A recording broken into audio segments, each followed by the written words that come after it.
Just because you can't see God moving doesn't mean he stopped. There were seasons when I felt like God wasn't making any moves for me. I saw him blessing other people, opening doors for them, shifting things for them. And I wasn't jealous now. I congratulated them. I was very happy for them, sincerely. And I felt, though, like I was waitlisted in heaven. But that was the moment I had to take control of my wavering thoughts and say, Carlene, the truth is, it's not your job to track what God is doing. It's my job to stay faithful to what I need to be doing. Hey, we fam, welcome back. If you're new here, welcome home. I'm Carlene C. Wright, and around here, we rise, reset, and rebuild so that we can win from the inside out and become who God created us to be. In today's video, I'm sharing what to do when you can't see what God is doing and the 3 truths to stand on when his silence feels loud. Do me a favor as well. Please like, subscribe, and hit the notification bell and share it with a woman who needs this reminder. Let's jump in. So here's some signs, first of all, that you can bet on to know that you might feel like you can't see what God is doing in your life right now. Sign number 1, you feel stuck. You feel like your life is on pause while everyone else is moving forward. You feel like doors are opening for others, opportunities are flowing, and you're wondering, Lord, did you skip over me?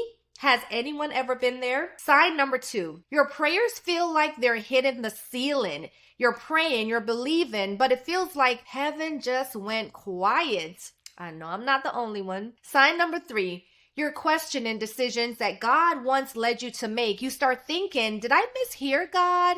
Did I make the wrong turn? Did I do this at the wrong time?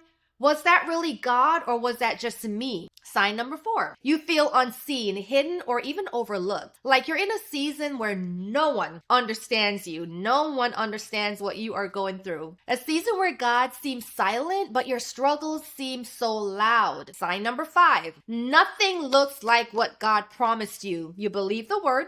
You stood on the promise, but right now your life and your faith feel like they're in 2 different places. If any of these sound familiar, hear me. When I went through this, God taught me 3 truths that helped me together and even made sense to me after I got past it. In the moment, though, it didn't make sense. Here are the 3 truths to stand on when you cannot see what God is doing. Truth number 1, silence is not absent. God's silence is not God's absence. Hidden seasons are holy seasons. God does his best work in the dark. The seeds grow underground before they even break through. That's when you know God is doing something in you. He's renewing you. Silence is where God protects you from premature exposure. And sometimes he hides you because you're not being overlooked. You're being preserved. I always like to find scriptures that will help me to just ground myself in my experiences. And I want to share this one with you. Isaiah 55 verse 8. And it says, for my thoughts are not your thoughts, neither are your ways my ways, declares the Lord. Thank God, right? God is not on our timeline. He's on his. So just because you can't trace God's hand doesn't mean you can't trust his heart. And we all know that he has a good plan for us. Truth number 2, trust is a muscle. How many of you work out? Trust is a muscle. Trust doesn't grow when everything is clear. Trust grows when everything may look confusing because faith isn't built on feelings. It's built on consistency. Darkness is where your trust gets tested and strengthened and tested and strengthened. God uses uncertainty to purge doubt and to really build endurance in us. Trust God. And when you don't know what's happening, trust him some more. Trust says, God, I don't get it, but I won't quit. Here's a scripture that you may know, and it's one that really also helps to ground me in these moments. And this one is from 2 Corinthians 5 verse 7.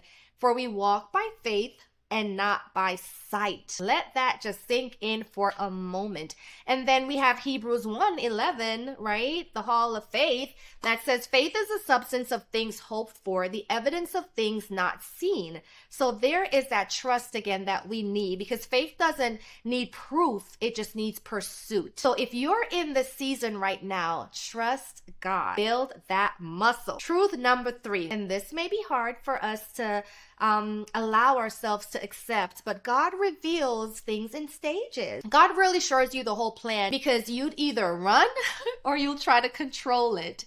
If God revealed everything at once, we may not be able to handle it, truth be told. God reveals clarity in pieces, enough for us to move, but not for us to get comfortable and to think like this is it. I found that obedience unlocks the next instruction. So as you do one thing, the next thing comes up. Here's another scripture that you're gonna love. Psalms 119 verse 105. And it says, your word is a lamp to my feet and a light to my path. Now think about a lamp. A lamp is enough just to light that area. A lamp in one room isn't going to light your entire house, right? So God may not show you the whole staircase, but he will always light that next step for you. Here's how you can win from the inside out today. You can trust God even when you cannot track him because he's working in ways that you cannot yet see. If this video resonates with you, I want to ask you to do one thing. Type trust below. If it encouraged your spirit, type trust below. Thank you so much for watching and showing up today. That's the right encouragement. Now, stay encouraged. And always remember, you were built to rise and called to win. If this video blessed you, do me a favor as well. Please like, subscribe, and hit the notification bell and share it with a woman who needs this reminder. Tell me your experience or your testimony in the comments. I can't wait for us to talk again. I'll see you in the comments.